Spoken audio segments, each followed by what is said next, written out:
जय श्री कृष्ण। समादरणीय भक्त सज्जन वृन्द, आज हामी श्रीमद् भगवत गीतामा रहेर सफलताको 5 सूत्रको बारेमा चर्चा गर्न गइरहेका छौँ। सज्जन, यो मर्त्यलोकमा रहिरहँदा, यो पृथ्वी लोकमा रहिरहँदा, जीवनयापन गरिरहँदा कहिलेकाहीँ यो जीवन किम कर्तव्य विमूढ भइरहेको हुन्छ। सज्जन, यस्तो अवस्थामा हामीले त्यस्ता सफलताका सूत्रहरू खोजी गरिरहेका हुन्छौँ।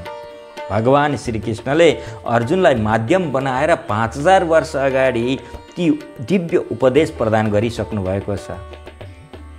श्रीमद् भगवत गीतामा रहेर हामी केवल 5 सफलताका सूत्रहरू मात्र चर्चा गर्नेछौँ। अनेकौँ त्यस्ता चर्चाहरू छन् श्रीमद् भगवत गीतामा, तर हामी केवल 5 सूत्र हामीले जीवनमा उतार्यौँ भने नि सज्जन, वास्तवमा सफलता प्राप्त हुने गर्दछ। ती सफलताका सूत्रहरू र श्रीमद् भगवत गीतामा रहेका 5वटा श्लोकहरू म यहाँ चर्चा गर्न गइरहेको छु। सर्वप्रथम, कर्ममा निष्ठा हामीमा हुनुपर्छ अनि ज्ञानमा दृढता हुनुपर्छ सज्जन, अनि विश्वासमा समर्पण भाव हुनुपर्छ, अनि मनमा समत्वको भाव पनि रहनुपर्छ। जीवनमा अनुशासन त हुनैपर्छ। यी 5वटा सूत्रहरू हाम्रो जीवनमा वास्तवमा भयो भने हामीले काहीँ नै त्यस्ता बाधकहरूको सामना गर्नु पर्दैन, जीवन सहज बन्छ सज्जन। आउनुहोस् अब यी सफलताका सूत्रहरूको बारेमा चर्चा गरौँ। कर्मण्येवाधिकारस्ते मा फलेषु कदाचन मा कर्म फल हेतुर्भू मा ते सङ्गोस्त कर्मणि। हेर्नुहोस्, भगवान श्रीकृष्ण अर्जुनलाई भन्दै हुनुहुन्छ, हे अर्जुन, कर्ममा मात्र अधिकार छ है तिम्रो। फलको इच्छा चाहिँ तिमी गर्दै नगर। फलको इच्छा गर्नतिर लाग्यौ भने तिमी सफलता तिम्रो हातबाट उम्किनेछ। यहाँ कर्ममा निष्ठा भन्ने कुराको हामी चर्चा गर्न गइरहेका छौँ। कर्ममा निष्ठा हुनुपर्छ, त्यसमा लगाव हुनुपर्छ।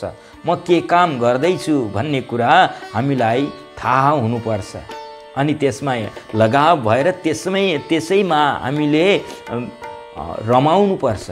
त्यही आफ्नो जीवनको एउटा उद्देश्य बनाउनुपर्छ।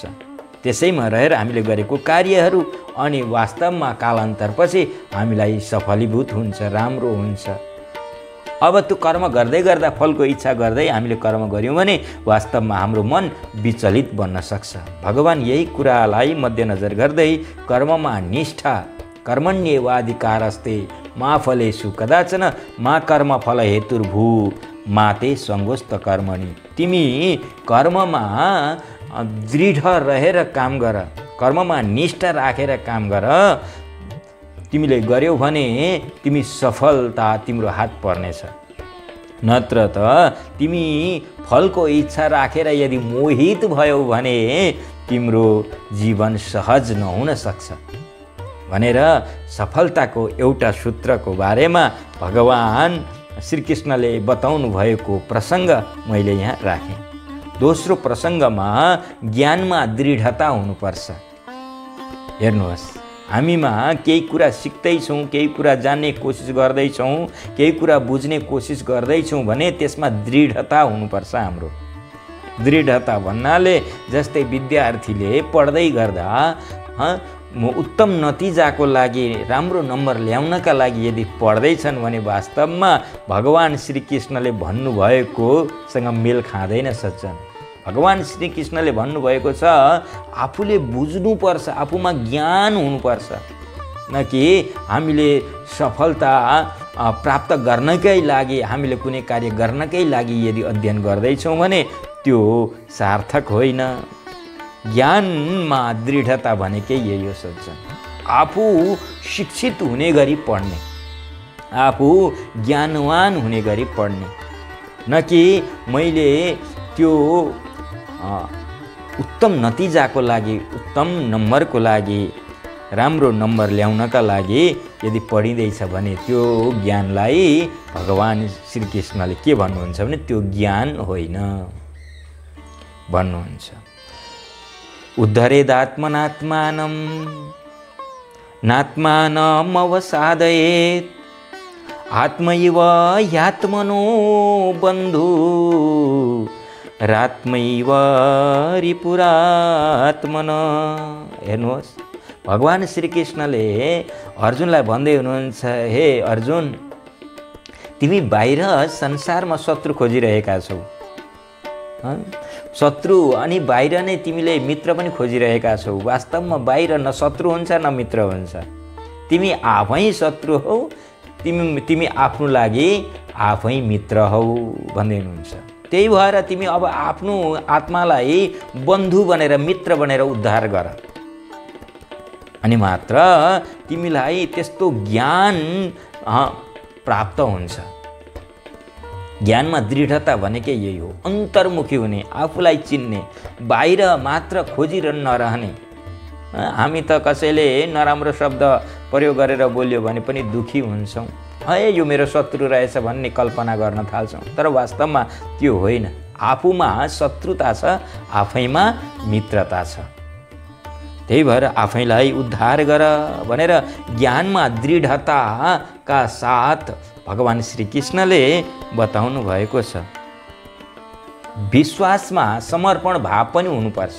अर्को सफलताको सूत्र, तेस्रो सूत्रमा भन्दैछु, समर्पण, विश्वासमा समर्पणको भाव हुनुपर्छ। हामी मन्दिर जान्छौँ, भगवानको भजन कीर्तन आदि गर्छौँ, भगवानका कथा लीलाहरू सुन्छौँ, तर वास्तवमा भगवानप्रति हाम्रो विश्वास छैन भने त्यो के सार भयो र, होइन? त्यही भएर विश्वास हुनुपर्छ सर्वप्रथम। सर्वधर्मान् परित्यज्य, हेर्नुहोस्, सर्वधर्मान् परित्यज्य मामेकं शरणं व्रज अहं त्वं सर्वपापेभ्यो मोक्षयिष्यामि मा शुच। भगवान् श्रीकृष्ण भन्दै हुनुहुन्छ, हे अर्जुन, विश्वासमा समर्पण भाव हुनुपर्छ, विश्वास हुनुपर्छ भन्दै हुनुहुन्छ। सर्वधर्मान् परित्यज्य, जति पनि धर्महरू छन्, धर्म भन्नाले कस्तो धर्म त भन्दा जस्तै हामी संसारमुखी भएका छौँ, है, जस्तै हावा चल्छ, हावाको धर्मसँग हामी मोहित भएका छौँ कि, अनि जलमा आर्द्रता धर्म हुन्छ, त्यो जलमा हामी मोहित भएका छौँ कि, सूर्यमा तापक्रम दिने, प्रकाशित गर्ने एउटा धर्म हुन्छ जसलाई स्वभाव पनि भन्छौँ हामी, त्यसमा हामी मोहित भएका छौँ कि, अथवा इन्द्रिय सुखका, इन्द्रियका पनि एक एक धर्म छन्। आँखाको एउटा धर्म छ, कानको एउटा धर्म छ, रसनाको एउटा धर्म छ, छालाको एउटा धर्म छ। यस्ता धर्मप्रति, यस्ता इन्द्रियहरूप्रति हामी मोहित भएका छौँ कि? भगवानले ती धर्महरूको बारेमा भन्नुभएको छ। यो पृथ्वीमा त्यस्ता नचाहिने खालका जुन धर्म छन्, सर्वधर्मान् परित्यज्य, ती आवश्यकता नरहेका धर्महरूलाई त्यागिदेऊ। जो जीवन उपयोगिता छैन, जसले आत्मालाई उद्धार गर्दैन, जसले आत्मालाई दुःख दिन मात्र दिन मात्र चाहन्छ भने यस्तो धर्महरूलाई त्यागिदेऊ। सर्वधर्मान् परित्यज्य मामेकं शरणं व्रज, अनि सबै कुराहरूलाई छोडेर म एउटा जो यहाँ उपस्थित छु, म मेरो शरणमा आऊ भन्दै हुनुहुन्छ। अरू अहम त्वं सर्व पापेभ्यो, म तिम्रो जति पनि पाप कर्ममा, जति अब पाप कर्ममा रहेर तिमीले जीवन यापन गरेका थियौ भने पनि जीवनकालमा ती सबैबाट मुक्त गरिदिन्छु। अहम त्वं सर्व पापेभ्यो मोक्षयिष्यामि मा शुच, अनि तिमीलाई मोक्ष प्रदान पनि गर्छु। भगवान् श्रीकृष्णले अर्जुनलाई माध्यम बनाएर हामी सबैलाई त्यही कुरा दिनुभएको, तर हामी बुझ्दैनौँ। यही कुरामा रहेर विश्वासमा समर्पण भाव हुनुपर्छ, विश्वास हुनुपर्छ। विश्वास नगरिकन गरेको कार्यहरू सफलीभूत हुँदैन। विश्वास दृढता भाव आफूमा हुनुपर्छ। अर्को, मनमा समत्वको भाव हुनुपर्छ। हाम्रो मनले यो आफ्नो यो पराय भनेर छुट्याइराखेको हुन्छ नि सज्जन। यो दुःख हो, यो सुख हो, यो घाम आज गर्मी भयो, भोलि शीतलता हुन्छ है।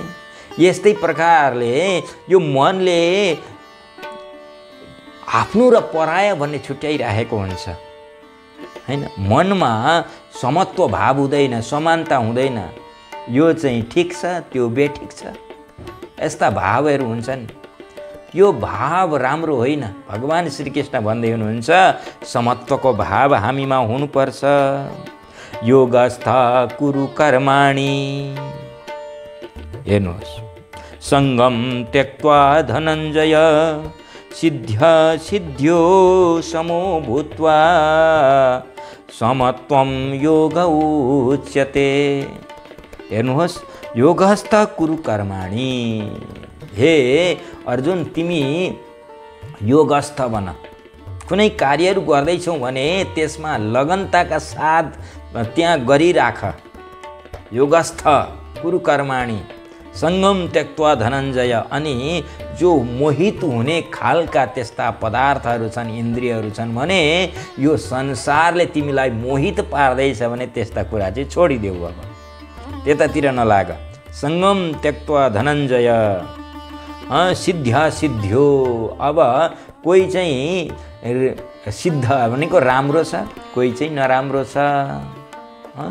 कोही राम्रो छ, कोही नराम्रो छ। कुनै चाहिँ पूर्ण भएको कार्य छ, कुनै अपूर्ण भएको कार्य छ।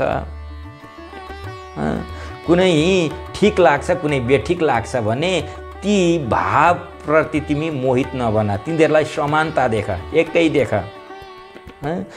सिद्ध्यो समो भूत्वा, तिनीहरूलाई समान रूपले हेर।